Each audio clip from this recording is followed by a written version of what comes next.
Bien, M. Malek Bouala, président de la l'AUEG, va travailler sans fil pour l'instant.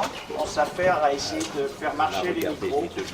Malek, j'espère que tu as la voix qui porte. Et pour l'enregistrement, ça sera différé de quelques minutes. Mesdames et messieurs, merci de votre présence. Je commence avec bien sûr, à vous présenter de vous prier d'excuser l'absence de certains de nos partenaires et de nos invités. Et je commence par M. Jean-Charles Collaroy, député de l'Isère, qui ne pouvait pas être là pour des raisons d'agenda comme tous les autres. Madame la rectrice, mais qui sera représentée par le docteur Christine Lequette, qui est médecin conseiller auprès de la rectrice. Je vous prie également d'accepter les excuses de M. Yannick Neuder, qui est vice-président de la région. La région est un de nos principaux partenaires avec le département de l'Isère. Je vous prie également d'accepter les excuses du président du conseil départemental de l'Isère, M. Jean-Pierre Barbier, et qui est représenté par Pierre Gimel, son vice-président. Je vous prie également d'excuser l'absence de M. Patrick Livy, président de l'Université de Grenoble-les-Alpes, et Mme Lise Dumazy, présidente de la commu Université Grenoble-Alpes également, mais qui seront représentés par le chargé de mission de l'université, M. Hervé Pelou. Et enfin, je vous prie également d'excuser monsieur le professeur Alain Franco, président de l'UAD, qui ne peut pas être là également.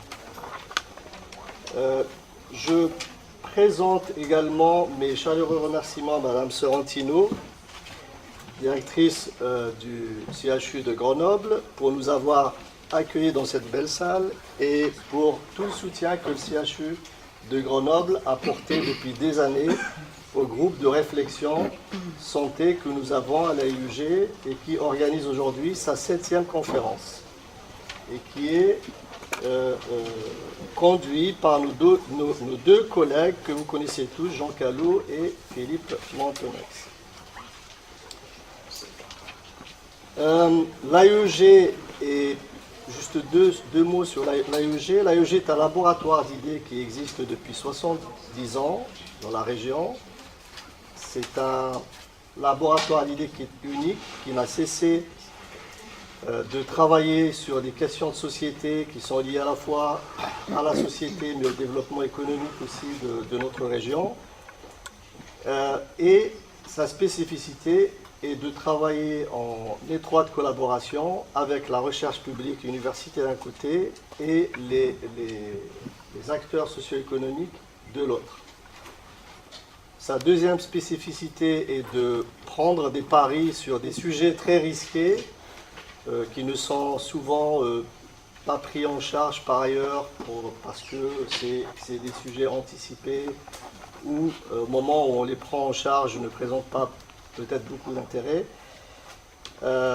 La troisième spécificité, c'est sa méthodologie de travail qui consiste à partir de ces sujets de monter des groupes de réflexion avec des experts qui viennent de l'AUEG et d'ailleurs, de notre région et d'ailleurs, et de constituer ensuite des groupes de pilotage qui arrivent jusqu'à produire des conférences ou des publications de très très bon niveau.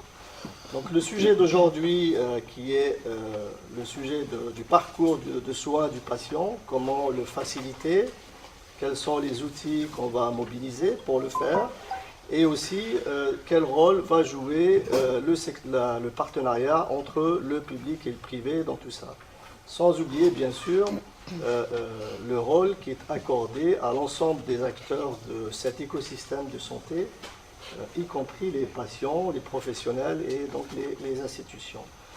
Donc globalement, l'esprit de notre groupe de réflexion, je pense que les deux collègues vont présenter le sujet mieux que moi, c'est d'avoir perçu très tôt les enjeux du partage de l'information entre l'ensemble des acteurs et surtout d'avoir perçu le fait que la santé est un écosystème dans lequel il y a des acteurs majeurs et comprendre les interrelations et les interactions entre ces acteurs est quelque chose de primordial pour faciliter et fluidifier les soins.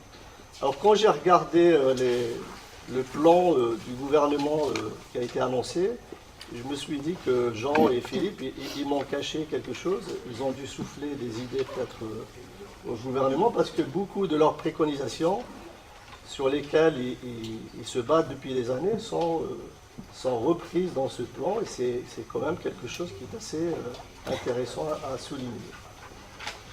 Donc pour ne pas faire long, parce qu'il y a des choses beaucoup plus intéressantes à dire, je remercie vivement donc Jean Callot, professeur émérite Jean Callot, et le docteur Philippe Montonex, qui sont des personnages clés de tout le travail que fait l'AEG sur ce sujet. On les remercie pour leur investissement et surtout pour la qualité des travaux qu'ils nous font. On remercie aussi, je profite pour remercier Josiane Brun, qui est chargée de mission à l'AEG, qui a organisé tout ça avec les moyens du bord. Merci beaucoup. Donc je vous demande de les applaudir, s'il vous plaît.